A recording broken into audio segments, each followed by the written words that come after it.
ನಮಸ್ಕಾರ ಸ್ನೇಹಿತರೆ. ಸೂರ್ಯನ ಬೆಳಕಿಲ್ಲ, ಬೀಸೋ ಗಾಳಿ ಇಲ್ಲ, ಉರಿಯೋ ಕಲ್ಲಿದ್ದಲು ಕೂಡ ಇಲ್ಲ. ಆದರೂ ಕೂಡ ಭಾರತದಲ್ಲಿ ಇನ್ಮುಂದೆ ದಿನದ 24 ಗಂಟೆನೂ ವರ್ಷದ 365 ದಿನಾನೂ ನಿರಂತರವಾಗಿ ಕರೆಂಟ್ ಉತ್ಪಾದನೆಯಾಗುತ್ತೆ. ಎಸ್ ಸ್ನೇಹಿತರೆ, ಭಾರತದಲ್ಲಿ ಈಗ ಹೊಸದೊಂದು ಎನರ್ಜಿ ಕ್ರಾಂತಿ ಶುರುವಾಗಿದೆ. ಲಡಾಖ್ನ ಪೂಗಾ ಫ್ಯಾಮಿಲಿಯಲ್ಲಿ ONGC ಒಂದು ಮೆಗಾ ಪ್ರಾಜೆಕ್ಟ್ ಕೈಗೆತ್ತಿಕೊಂಡಿದೆ. ಭಾರತದ ಮೊದಲ ಹಾಗೂ ಅತಿ ಆಳದ ಜಿಯೋ ಥರ್ಮಲ್ ಬಾವಿಗಳನ್ನು ಇಲ್ಲಿ ಯಶಸ್ವಿಯಾಗಿ ಕೊರೆಯಲಾಗಿದೆ. ಆರಂಭಿಕ ಹಂತದಲ್ಲೇ ಸುಮಾರು 1 ಮೆಗಾವ್ಯಾಟ್ ವಿದ್ಯುತ್ ಉತ್ಪಾದನೆಗೆ ಪ್ಲಾನ್ ಮಾಡಲಾಗಿದೆ. ಹಾಗಿದ್ರೆ ಏನಿದು ಜಿಯೋ ಥರ್ಮಲ್ ಎನರ್ಜಿ?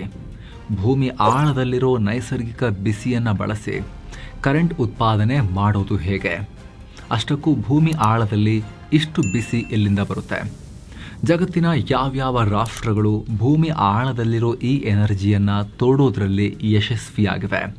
ಬನ್ನಿ ಇವತ್ತಿನ ಈ ವಿಡಿಯೋದಲ್ಲಿ ಈ ಹೊಸ ಎನರ್ಜಿ ಬಗ್ಗೆ ಡೀಟೇಲ್ ಆಗಿ ನೋಡ್ತಾ ಹೋಗೋಣ. ಮಿಷನ್ ಲಡಾಖ್, ಭೂಮಿಯೊಡಲಿಗೆ ONGC ಲಗ್ಗೆ. ಸ್ನೇಹಿತರೆ, ಈ ಜಿಯೋ ಥರ್ಮಲ್ ಅಂದ್ರೆ ಹೆಸರೇ ಹೇಳೋ ಹಾಗೆ, ಜಿಯೋ ಅಂದ್ರೆ ಭೂಮಿ, ಥರ್ಮಲ್ ಅಂದ್ರೆ ಉಷ್ಣ ಅಥವಾ ಬಿಸಿ. ಸಿಂಪಲ್ ಆಗಿ ಹೇಳೋದಾದ್ರೆ ಭೂಮಿಯ ಒಳಭಾಗದಲ್ಲಿರೋ ಅಗಾಧವಾದ ನೈಸರ್ಗಿಕ ಬಿಸಿಯನ್ನ ಬಳಸಿ ಕರೆಂಟ್ ಉತ್ಪಾದಿಸುವ ಪ್ರಕ್ರಿಯೆ. ಇದು ಎಕ್ಸಾಕ್ಟ್ ಆಗಿ ಹೇಗೆ ಕೆಲಸ ಮಾಡುತ್ತೆ ಅನ್ನೋದನ್ನು ನಾವು ನಿಮಗೆ ಡೀಟೇಲ್ ಆಗಿ ಎಕ್ಸ್ಪ್ಲೇನ್ ಮಾಡ್ತಾ ಮುಂದಕ್ಕೆ ಹೋಗ್ತೇವೆ. ಅದಕ್ಕೂ ಮುನ್ನ ONGC ಮಾಡಿರೋ ಸಾಧನೆ ಎಂತಹದ್ದು ಅಂತ ನೋಡಬೇಕು. ಈಗ ONGC ಕೊರೆದಿರೋ ಜಿಯೋ ಥರ್ಮಲ್ ಬಾವಿ ಇರೋದು ಲಡಾಖ್ನ ಪೂಗಾ ವ್ಯಾಲಿಯಲ್ಲಿ. ಇದು ಸಮುದ್ರ ಮಟ್ಟಕ್ಕಿಂತ ಭರ್ತಿ 14,000 ಅಡಿ ಎತ್ತರದಲ್ಲಿದೆ. ಇಲ್ಲಿನ ವಾತಾವರಣ ಎಷ್ಟು ಡೇಂಜರಸ್ ಅಂತ ಹೇಳಿದ್ರೆ ಗಾಳಿಯಲ್ಲಿ ಆಕ್ಸಿಜನ್ ಕೂಡ ಸರಿಯಾಗಿ ಸಿಗೋದಿಲ್ಲ. -ಡಿಗ್ರಿ ಚಳಿಯಲ್ಲಿ ಕೆಲಸ ಮಾಡೋದು ತುಂಬಾನೇ ಕಷ್ಟ. ಇಂಥ ಭೀಕರ ವಾತಾವರಣದಲ್ಲಿ ONGC ಎಂಜಿನಿಯರ್ಸ್ ತಲಾ 1,000 ಮೀಟರ್ ಅಂದ್ರೆ 1 ಕಿಲೋಮೀಟರ್ ಆಳ ಇರೋ 2 ಬಾವಿಗಳನ್ನ ಯಶಸ್ವಿಯಾಗಿ ಕೊರೆದಿದ್ದಾರೆ. ನಿಜ ಹೇಳಬೇಕು ಅಂದ್ರೆ ಈ ಪ್ರಾಜೆಕ್ಟ್ಗೆ ಮಧ್ಯದಲ್ಲಿ ಒಂದು ದೊಡ್ಡ ಬ್ರೇಕ್ ಬಿದ್ದಿತ್ತು. ಲಡಾಖ್ ಆಡಳಿತ ಮತ್ತು ONGC ನಡುವೆ ಇದ್ದ ಅಗ್ರಿಮೆಂಟ್ ಅಂದ್ರೆ MOU ಎಕ್ಸ್ಪೈರ್ ಆಗಿ ಕೆಲಸ ತಿಂಗಳುಗಟ್ಟಲೆ ನಿಂತೇ ಹೋಗಿತ್ತು. ಆದರೆ ಲೆಫ್ಟಿನೆಂಟ್ ಗವರ್ನರ್ VK ಸಕ್ಸೇನಾ ಈ ಎನರ್ಜಿಯ ಇಂಪಾರ್ಟೆನ್ಸ್ ಅರ್ಥ ಮಾಡಿಕೊಂಡು ಕಳೆದ ಜೂನ್ನಲ್ಲಿ ಮತ್ತೆ 5 ವರ್ಷಕ್ಕೆ ಅಗ್ರಿಮೆಂಟ್ ರಿನ್ಯೂ ಮಾಡಿಸಿದ್ರು. ಇದಾದ್ಮೇಲೆ ಈ ಪ್ರಾಜೆಕ್ಟ್ಗೆ ಭಾರಿ ವೇಗ ಸಿಕ್ತು. ಮೇ 22ಕ್ಕೆ ಮೊದಲ ಬಾವಿ ಕಂಪ್ಲೀಟ್ ಆಯಿತು. ಈಗ ಜುಲೈ 8ರ ಹೊತ್ತಿಗೆ 2ನೇ ಬಾವಿ ಕೂಡ ಕಂಪ್ಲೀಟ್ ಆಗಿದೆ. ಜುಲೈ 17ಕ್ಕೆ 2 ಬಾವಿಗಳನ್ನು ಅಧಿಕೃತವಾಗಿ ಉದ್ಘಾಟನೆ ಮಾಡಿದ್ದಾರೆ.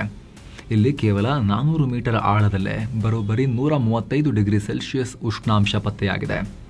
ನೀರು ಕುದಿಯೋಕೆ 100 ಡಿಗ್ರಿ ಸಾಕು. ಅಂಥದ್ರಲ್ಲಿ 135 ಡಿಗ್ರಿ ಬಿಸಿ ನೀರು ಮತ್ತು ಹಬೆ ಸಿಕ್ಕಿದೆ ಅಂತ ಹೇಳಿದ್ರೆ ಜಿಯೋ ಥರ್ಮಲ್ ಎನರ್ಜಿಗೆ ಹೇಳಿ ಮಾಡಿಸಿದ ಜಾಗ ಅಂತ ತಜ್ಞರು ಹೇಳ್ತಾ ಇದ್ದಾರೆ. ಎಂಜಿನಿಯರ್ಸ್ ಹೇಳೋ ಪ್ರಕಾರ ಈ ಬಾವಿ ಇನ್ನೂ ಆಳಕ್ಕೆ ಹೋದಂತೆ ಅಂದರೆ 1 ಕಿಲೋಮೀಟರ್ ಡೀಪ್ಗೆ ಹೋದಂತೆ ಈ ಉಷ್ಣಾಂಶ 240 ಡಿಗ್ರಿಗೂ ಹೆಚ್ಚು ತಲುಪುವ ನಿರೀಕ್ಷೆ ಇದೆ. ಇದು ಸದ್ಯಕ್ಕೆ 1 ಮೆಗಾವ್ಯಾಟ್ ಪೈಲಟ್ ಪ್ರಾಜೆಕ್ಟ್. ಆದರೆ ಲಡಾಖನ್ನು ಸಂಪೂರ್ಣ ಕಾರ್ಬನ್ ನ್ಯೂಟ್ರಲ್ ಮಾಡೋಕೆ ಹಾಗೂ ಕ್ಲೀನ್ ಎನರ್ಜಿ ಹಬ್ ಮಾಡೋಕೆ ಬರದ ಮೊದಲ ಮುನ್ನುಡಿ ಇದು. ಇದು ಸಕ್ಸಸ್ಫುಲ್ ಆದರೆ ಮುಂದೆ ಇದನ್ನೇ 100ರಿಂದ 250 ಮೆಗಾವ್ಯಾಟ್ ವರೆಗೆ ವಿಸ್ತರಿಸುವ ಬೃಹತ್ ಪ್ಲಾನ್ ಇದೆ. ಭೂಗರ್ಭದ ರಹಸ್ಯ, ಬಿಸಿ ನೀರಿನಿಂದ ಕರೆಂಟ್ ಬರೋದು ಹೇಗೆ? ಸ್ನೇಹಿತರೆ, ಈಗ ಮುಖ್ಯ ವಿಚಾರಕ್ಕೆ ಬರೋಣ. ನಿಮಗೆಲ್ಲ ಡ್ಯಾಮ್ಗಳನ್ನು ಕಟ್ಟಿ ಜಲ ವಿದ್ಯುತ್ ಉತ್ಪಾದನೆ ಮಾಡೋದು ಗೊತ್ತು. ಹಾಗೆ ಕಲ್ಲಿದ್ದಲನ್ನು ಬಳಸಿ ನ್ಯೂಕ್ಲಿಯರ್, ಸೋಲಾರ್, ಗಾಳಿ ಇವೆಲ್ಲ ನಿಮಗೆ ಗೊತ್ತಿರೋದೆ. ಆದರೆ ನಾವೀಗ ಮಾತಾಡ್ತಿರೋ ಕಾನ್ಸೆಪ್ಟ್ ಇದೆಯಲ್ಲ, ಇದು ಇವೆಲ್ಲದಕ್ಕಿಂತ ಡಿಫ್ರೆಂಟ್.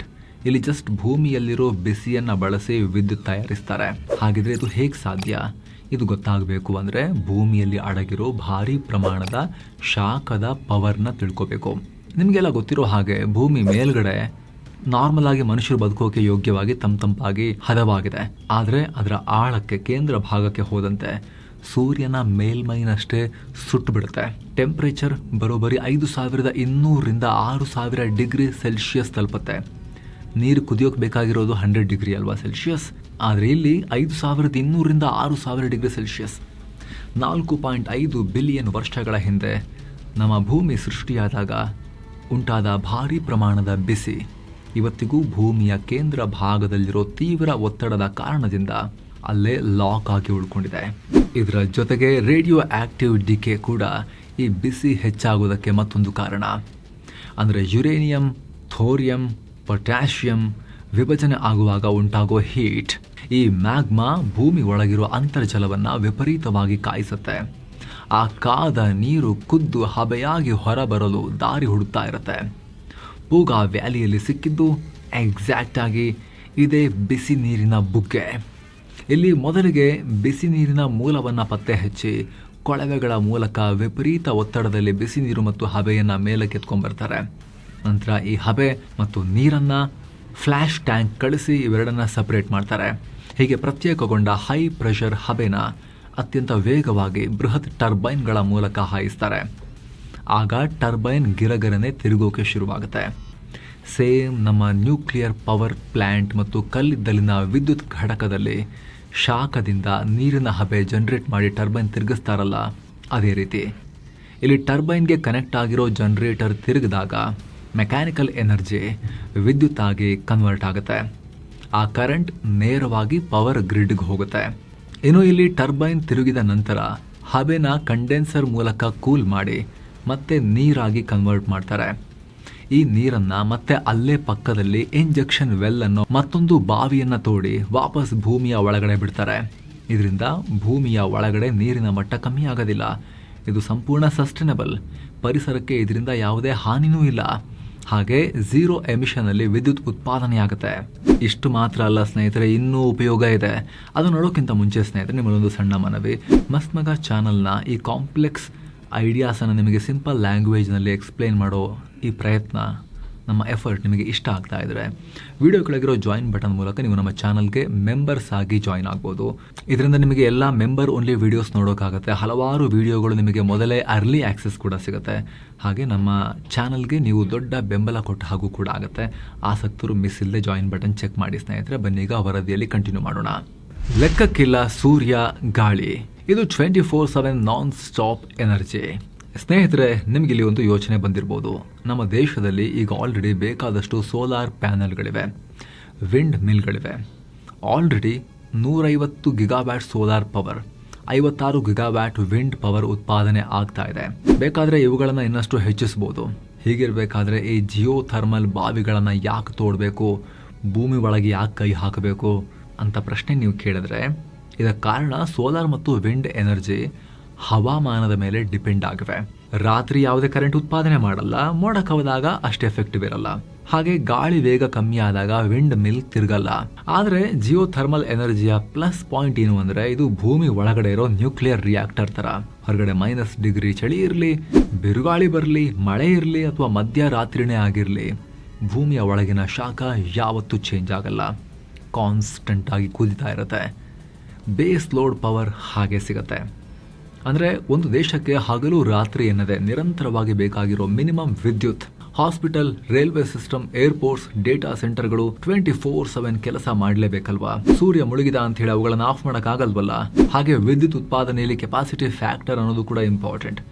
ಅಂದರೆ ಪ್ಲಾಂಟ್ ತನ್ನ ಪೂರ್ಣ ಸಾಮರ್ಥ್ಯದಲ್ಲಿ ಎಷ್ಟು ಹೊತ್ತು ನಿರಂತರವಾಗಿ ಕರೆಂಟ್ ಕೊಡುತ್ತೆ ಅನ್ನೋದು. ಇದರಲ್ಲೂ ಈ ಜಿಯೋ ಥರ್ಮಲ್ ಬೆಸ್ಟ್.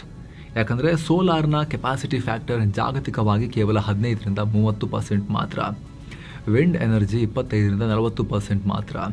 ಆದರೆ Jio thermal energy capacity factor ಭರ್ತಿ 75-95% ವರೆಗಿದೆ.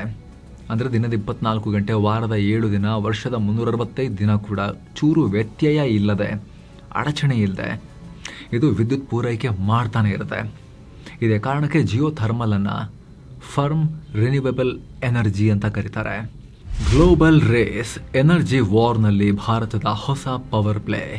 ಸ್ನೇಹಿತರೆ, ಜಿಯೋ ಥರ್ಮಲ್ ಎನರ್ಜಿ ಉತ್ಪಾದನೆ ಟೆಕ್ನಾಲಜಿ ನಮಗೆ ಹೊಸ್ತು. ಆದರೆ ಜಗತ್ತಲ್ಲಿ ಈ ಮೆಥಡ್ನಲ್ಲಿ ಸುಮಾರು 17,173 ಮೆಗಾವ್ಯಾಟ್ ವಿದ್ಯುತ್ ಉತ್ಪಾದನೆ ಆಗ್ತಾ ಇದೆ. ಇದರಲ್ಲಿ ಅಮೆರಿಕ ನಂಬರ್ 1 ಇದೆ. ಅಲ್ಲಿ ಸುಮಾರು 4,000 ಮೆಗಾವ್ಯಾಟ್ ವಿದ್ಯುತ್ನ ಈ ಜಿಯೋ ಥರ್ಮಲ್ ಬಾವಿಗಳ ಮೂಲಕವೇ ಉತ್ಪಾದನೆ ಮಾಡ್ತಾ ಇದ್ದಾರೆ. 2ನೇ ಸ್ಥಾನದಲ್ಲಿ ಇಂಡೋನೇಷಿಯಾ ಇದೆ. 2,700 ಮೆಗಾವ್ಯಾಟ್ಗೂ ಹೆಚ್ಚು ವಿದ್ಯುತ್ತನ್ನು ಉತ್ಪಾದನೆ ಮಾಡಲಾಗ್ತಿದೆ. 3ನೇ ಸ್ಥಾನದಲ್ಲಿರೋ ಫಿಲಿಪೈನ್ಸ್ನಲ್ಲಿ 2,000 ಮೆಗಾವ್ಯಾಟ್ಗೂ ಹೆಚ್ಚು ವಿದ್ಯುತ್ ಈ ರೀತಿ ಉತ್ಪಾದನೆಯಾಗ್ತಿದೆ. ಇಲ್ಲಿ ನಾವು ಐಸ್ಲ್ಯಾಂಡ್ ಅನ್ನ ನೆನಪಿಸ್ಕೊಳ್ಬೇಕು. ಹೆಸರಿಗೆ ಐಸ್ಲ್ಯಾಂಡ್ ಆದರೂ ಭೂಮಿ ಕೆಳಗಡೆ ವಿಪರೀತ ಕೆಂಡ ಇದೆ ಇಲ್ಲಿ. ಈ ದೇಶ ಜಿಯೋ ಥರ್ಮಲ್ ಎನರ್ಜಿಯನ್ನ ಹೇಗೆ ಬಳಸ್ಕೊಳ್ತಾ ಇದೆ ಅಂತ ಹೇಳಿದ್ರೆ, 90% ಮನೆಗಳಿಗೆ ಹೀಟಿಂಗ್ ಸಿಸ್ಟಮ್ ಸಿಗ್ತಾ ಇರೋದು ಇದೇ ಭೂಮಿಯ ಬಿಸಿಯಿಂದ. ಅಲ್ಲದೆ ಅಲ್ಲಿನ 25-30% ಕರೆಂಟ್ ಇದೇ ಜಿಯೋ ಥರ್ಮಲ್ನಿಂದ ಬರ್ತಾ ಇದೆ ಓವರ್ ಆಲ್. ಈಗ ಈ ಎಲೀಟ್ ಕ್ಲಬ್ಗೆ ಭಾರತ ಕೂಡ ಎಂಟ್ರಿ ಕೊಡ್ತಾ ಇದೆ.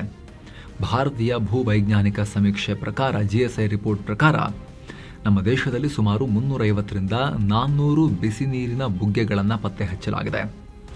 ಲಡಾಖ್, ಗುಜರಾತ್ನ ಕ್ಯಾಂಬೆ ಬೇಸಿನ್, ಗೋದಾವರಿ ವ್ಯಾಲಿ ಸೇರಿದ ಹಾಗೆ 7 ಪ್ರಮುಖ ಜಿಯೋಥರ್ಮಲ್ ವಲಯಗಳಿವೆ.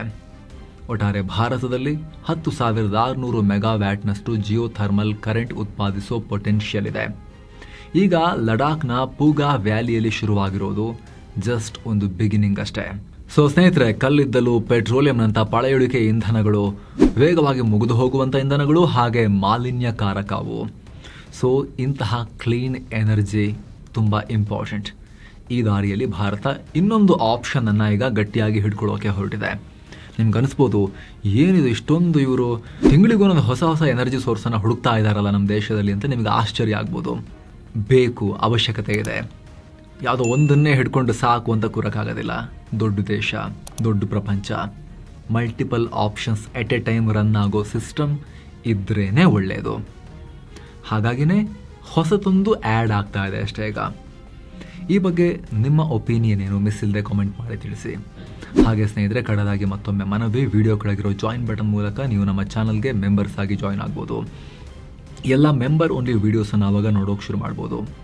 ನೀವು ವಿಡಿಯೋ ಕೆಳಗಿರೋ ಜಾಯಿನ್ ಬಟನ್ ಮೇಲೆ ಕ್ಲಿಕ್ ಮಾಡಿದಾಗ ಅಲ್ಲಿ ಕಾಣುತ್ತೆ ಸ್ನೇಹಿತರೆ, ನಾವು ಆಲ್ರೆಡಿ ಪಬ್ಲಿಷ್ ಮಾಡಿರೋ ಮೆಂಬರ್ ಓನ್ಲಿ ವೀಡಿಯೋಸ್.